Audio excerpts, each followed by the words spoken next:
Good morning everyone. स्वागत है आपका। और मैं श्वेता सोमवंशी आपके सामने एक क्लब लेकर आई हूँ जो कि हमारे बच्चों के लिए है जिनकी उम्र है 5 से लेकर 16 साल तक की, यानी कि हमारे प्राइमरी और अपर प्राइमरी के बच्चे। तो उनके लिए एक क्लब है जिसका नाम है साइकोलॉजिकल पीडागोगी क्लब, या आप इसे गाइडेंस एंड काउंसलिंग क्लब के नाम से भी समझ सकते हैं। इस क्लब को बनाने का जो मुख्य उद्देश्य है वो ये है कि हम बच्चों की जो समस्याएं हैं उस समस्याओं को जानें, उसे समझें और हम उस दिशा में क्या उनकी मदद कर सकते हैं वो हम उन तक पहुंचाएं। लॉकडाउन का समय चल रहा है, मैं जानती हूँ कि हम सभी के अंदर कुछ ना कुछ भावनात्मक उतार और चढ़ाव है। ये समय ही ऐसा है कि हम हर कोई, मैं अपनी नहीं हम सब की बात कर रही हूँ, बच्चों की भी बात कर रही हूँ, क्योंकि हम उन्हें बाहर खेलने नहीं जाने दे रहे हैं, पार्क में नहीं जा पा रहे हैं, बच्चे घर में हैं, कुछ ना कुछ एक्टिविटीज़ में वो अपने आप को लगा कर रख रहे हैं। लेकिन इस समय कुछ ऐसे बच्चे भी हैं जो अपनी विभिन्न प्रकार की, अपनी खुद की भी बहुत सारी ऐसी समस्याएं हैं जिनसे जूझ रहे हैं। कई बार माता पिता को उन समस्याओं का पता ही नहीं होता जिनसे बच्चे जूझ रहे होते हैं। तो मुझे लगा कि क्यों ना हम उन माँ बाप तक, उन बच्चों तक जिन्हें ये पता ही नहीं है कि उनकी समस्या है क्या, उन तक अपनी बात पहुँचाएं, ताकि वो जो उनकी समस्याएं हैं उनको किस तरह से दूर किया जा सके, उसका मार्गदर्शन उन्हें मिल सके। कई बार ऐसा होता है कि सिर्फ एक गाइडेंस से, एक दिशा निर्देशन से कई सारी बहुत समस्याएं जो होती हैं वो सही समय पर सुलझ जाती हैं। और बच्चों का जीवन तो एक कच्चे घड़े की तरह है, उसे हम जैसा आकार देंगे वो वैसा ही परिवर्तित हो जाएगा।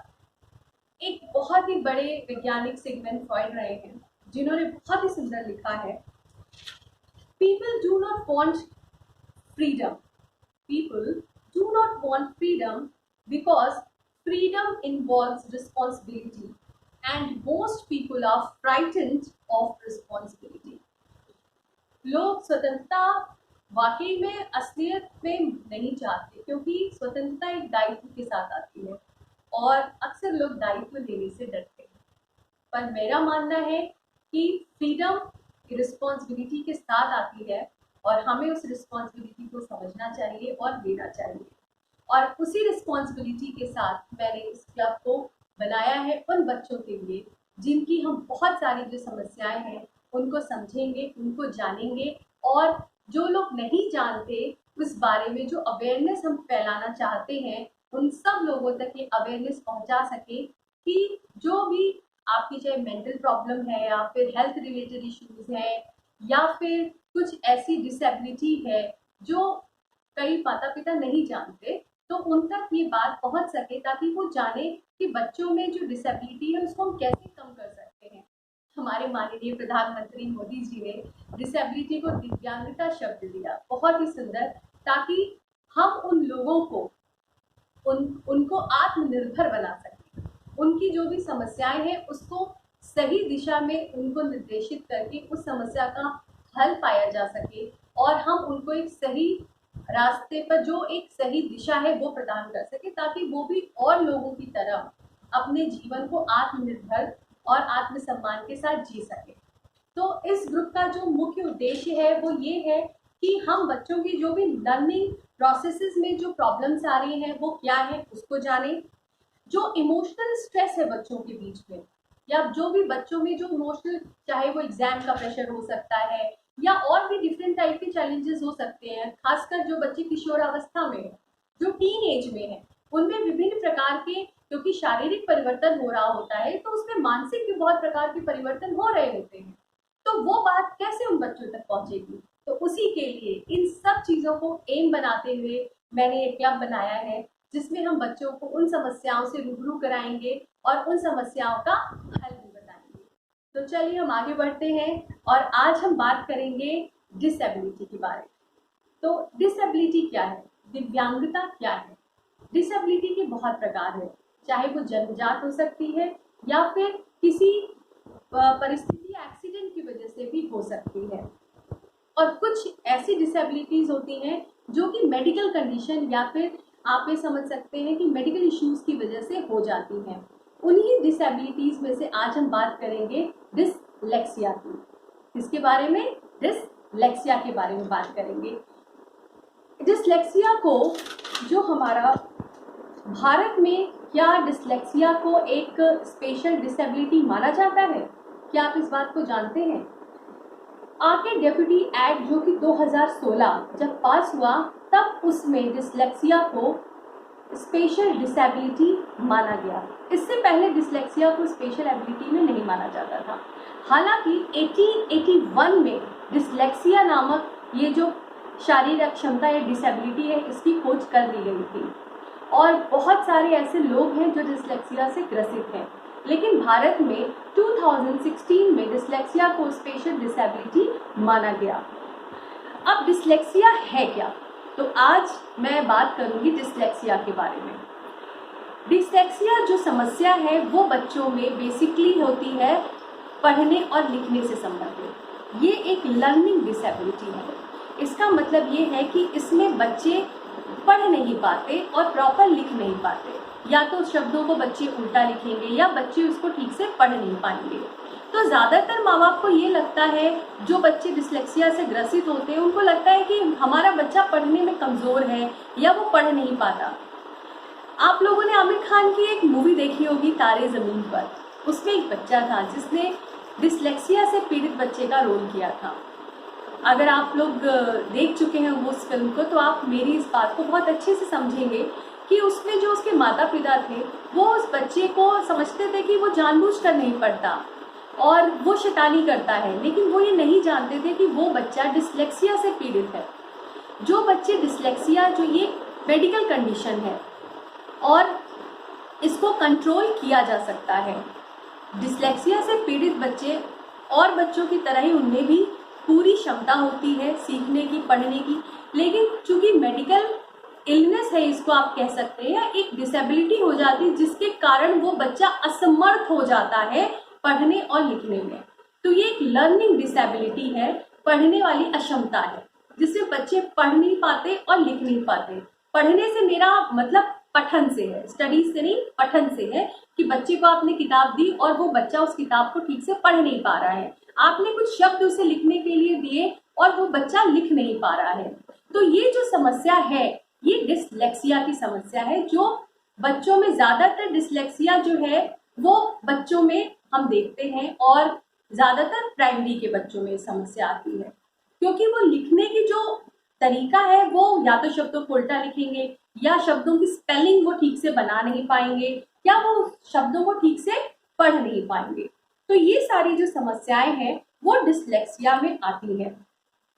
और डिसलेक्सिया में क्या होता है कि बच्चों में सीखने की पूरी क्षमता होती है, लेकिन कुछ मेडिकल कंडीशन की वजह से वो उससे प्रभावित, मेडिकल प्रॉब्लम मान लीजिए उसे, जिसके कारण वो उतना बाकी बच्चों की तरह से उतना पढ़ और लिख नहीं पाते।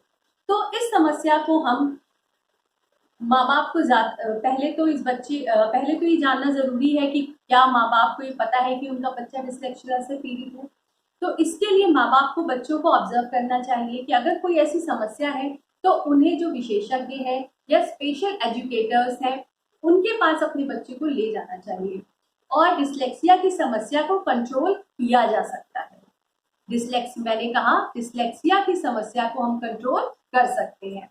मैं भी आपको आगे वीडियो में बताऊंगी कि कितने बड़े बड़े ऐसे लोग हैं जो डिसलेक्सिया से पीड़ित रहे, लेकिन दुनिया उन्हें बहुत ही महान मानती है और बहुत ही सक्सेसफुल लोग हैं जो डिसलेक्सिया से पीड़ित होने के बावजूद भी उन्होंने जीवन में बहुत सफलता पाई है। तो डिसलेक्सिया ऐसी कोई बहुत बड़ी समस्या नहीं है जिससे कि आप लोग निराश हो जाएं कि अब ये सही नहीं की जा सकती, ऐसा नहीं है। डिसलेक्सिया की समस्या को कंट्रोल किया जा सकता है, लेकिन आवश्यक है सही समय पर उस बच्चे का पता लग सके कि वो डिसलेक्सिया से पीड़ित है और उस बच्चे को पूरी तरह से माँ बाप उसको जो विशेष आवश्यकता है वो उसे प्रोवाइड करें। स्पेशल एजुकेटर की मदद से उसकी जो भी आवश्यकताएं हैं उस आवश्यकताओं को पूरा किया जा सके। तो डिसलेक्सिया नामक इस मेडिकल कंडीशन को हम कंट्रोल कर सकते हैं। कुछ ऐसी स्टडीज हैं, कुछ ऐसे सर्वे हैं जिसमें माना गया है कि डिसलेक्सिया एक जेनेटिक प्रॉब्लम भी हो सकती है। यानी कि वो एक पीढ़ी से आगे की पीढ़ी में भी आ सकती है। हो सकता है किसी के बाबा दादी को कोई या किसी के और पेरेंट्स में अगर डिसलेक्सिया की समस्या है तो वो बच्चों में भी आ सकती है। तो इसलिए जागरूकता और अवेयरनेस बहुत ही ज्यादा जरूरी है अगर हम डिसलेक्सिया को डील कर रहे हैं। तो सही समय पर उन बच्चों का हम पता लगा लें, और खासकर मैं आप प्राइमरी के बच्चों के माता पिता को जरूर ये मैसेज वहां तक पहुंचाना चाहूंगी कि आप अपने बच्चों को जरूर देखें, और अगर किसी तरह की उनको पठन में या लर्निंग डिसेबिलिटी आपको दिखाई देती है तो आप उनकी टीचर्स से, स्पेशल एजुकेटर्स से मिलें और अपने उस बच्चे की समस्या को कम करने की जल्द से जल्द कोशिश करें। और अब आइए मैं आपको बताती हूँ उन प्रसिद्ध लोगों के बारे में जिन्हें डिसलेक्सिया था, लेकिन सही समय पर उन्होंने उसको कंट्रोल किया और पूरी दुनिया में अपना नाम बहुत ही प्रसिद्ध किया। सबसे पहला नाम मैं लेती हूँ अल्बर्ट आइंस्टाइन का। कौन नहीं जानता उन्हें? अल्बर्ट आइंस्टीन का नाम तो बच्चा बच्चा जानता है। उनकी थ्योरी ऑफ रिलेटिविटी इतनी फेमस है कि हर कोई अल्बर्ट आइंस्टीन का नाम जानता है। क्या आप जानते हैं कि अल्बर्ट आइंस्टीन डिसलेक्सिया से पीड़ित थे? जी हाँ, अल्बर्ट आइंस्टीन को डिसलेक्सिया था। और उसी की तरह पावलोव पिकासो, क्या आप नहीं जानते पिकासो को भी डिसलेक्सिया था? बहुत ही महान पेंटर, उनकी पेंटिंग्स तो पूरी दुनिया उनका नाम जानती है, वो भी डिसलेक्सिया से पीड़ित थे। और लियोनार्डो डा विंची, कौन नहीं जानता उन्हें? मोनालिसा की पेंटिंग को बनाने वाला लियोनार्डो डा विंची, ऐसा माना जाता है कि वो भी डिसलेक्सिया से पीड़ित थे, और उससे पीड़ित होने के बावजूद भी उन्होंने पूरी दुनिया में प्रसिद्ध मोनालिसा की पेंटिंग बनाई। है ना बड़े आश्चर्य की बात कि Albert Einstein, Picasso, Leonardo da Vinci, इन सब लोगों को डिसलेक्सिया था और उन्होंने उसे कंट्रोल किया और पूरी दुनिया में अपना नाम फेमस किया। इसके अलावा जो लोग हॉलीवुड की फिल्में देखते हैं उनमें टॉम क्रूज, जी हाँ मैं टॉम क्रूज की बात कर रही हूँ, हॉलीवुड एक्टर, वो भी डिसलेक्सिया से पीड़ित थे। इसके अलावा रिचर्ड ब्रैसन जो एक बहुत बड़े बिजनेसमैन हैं, वो भी डिसलेक्सिया से पीड़ित थे। कुछ समय के लिए उनको भी डिसलेक्सिया था, लेकिन उसको उन्होंने कंट्रोल कर लिया। जुरासिक पार्क मूवी तो बहुत लोगों ने देखी है ना? वो डायनासोर वाली मूवी जुरासिक पार्क, उसके जो डायरेक्टर थे स्टीवन स्पीलबर्ग, उनको भी डिसलेक्सिया था। उन्होंने भी डिसलेक्सिया को कंट्रोल किया। अब आपको सोच के लग रहा होगा ना कि इतने बड़े बड़े लोगों को भी डिसलेक्सिया था, तो इस समस्या को जी हाँ कंट्रोल किया जा सकता है। और जिन्हें स्पोर्ट्स में इंटरेस्ट है, स्पेशली बॉक्सिंग, तो बॉक्सिंग में फेमस मोहम्मद अली, कौन नहीं जानता उनको? उन्हें भी एक समय डिसलेक्सिया था। और कार्टून तो बच्चे बहुत ही देखते हैं, और उसमें आपने मिक्की माउस तो देखा ही होगा। मिक्की माउस को बनाने वाले वॉल्ट डिज्नी, जिन्होंने डिज्नी वर्ल्ड बनाया, और आपके ये जो कार्टून नेटवर्क पे जो मिक्की माउस का इतना सारा कार्टून आता है, वो बनाने वाले वॉल्ट डिज्नी भी डिसलेक्सिया से पीड़ित थे। तो कितने आश्चर्य की बात है कि इतने बड़े बड़े लोग डिसलेक्सिया से पीड़ित थे, लेकिन फिर भी उसके बावजूद भी उन्होंने इसे कंट्रोल किया और अपना नाम पूरी दुनिया में फेमस किया। इसके अलावा भी और भी बहुत सारे लोग हैं। जिम कैरी हॉलीवुड एक्टर है, गाय रिची, कौन नहीं जानता इन लोगों को? और सबसे बड़ी बात कि यूनाइटेड स्टेट्स ऑफ अमेरिका के फॉर्मर प्रेसिडेंट, चाहे वो जॉन एफ कैनेडी हो या जॉर्ज डब्ल्यू बुश हो, ये भी डिसलेक्सिया से पीड़ित है। ना आश्चर्य की बात कि मैंने इतने बड़े बड़े लोगों का नाम लिया, चाहे वो अल्बर्ट आइंस्टाइन हो, चाहे वो पिकासो हो, चाहे वो लियोनार्डो डा विंची हो, मोहम्मद अली हो, टॉम क्रूज हो, जिम कैरी हो, रिचर्ड गेरे हो, या फिर आपके गाय रिची हो, जिम कैरी हो, या फिर जॉन एफ कैनेडी हो, या फिर जॉर्ज डब्ल्यू बुश हो, ये सारे लोग डिसलेक्सिया से पीड़ित एक समय रह चुके हैं। तो इन सब लोगों का नाम लेने का मतलब सिर्फ इतना ही बताना है कि इन लोगों ने डिसलेक्सिया को कोई कमी नहीं माना, उसको एक चैलेंज की तरह स्वीकार किया और उसे कंट्रोल किया, और अपने नाम को पूरी दुनिया में अपनी मेहनत से पूरी दुनिया में लोग प्रसिद्ध हुए। तो मैं अपने उन सभी बच्चों को ये बताना चाहती हूँ जिनको लगता है कि वो डिसलेक्सिया से पीड़ित है, या डिसलेक्सिया की समस्या से जूझ रहे हैं तो हिम्मत हारने की जरूरत नहीं है।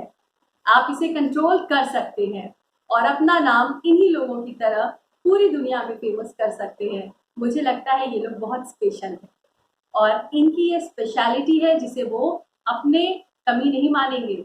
उनको अपने आप को बहुत स्पेशल फील करना चाहिए और वो इस समस्या को कम कर सकते हैं और जीवन में बहुत प्रसिद्ध हो सकते हैं, जैसे कि अल्बर्ट आइंस्टाइन ने किया, जिनको हर कोई जानता है। तो डिसलेक्सिया एक समस्या जरूर हो सकती है, लेकिन इसे कंट्रोल किया जा सकता है। तो आज के लिए इतना ही। तो ये था डिसलेक्सिया के बारे में नॉलेज। आप सभी लोग डिसलेक्सिया की इस नॉलेज को सब तक पहुंचाइए और मेरा आप सभी से निवेदन है कि जो लोग नहीं जानते डिसलेक्सिया के बारे में, उनको ये वीडियो आप लोग जरूर दिखाएं। Thank you.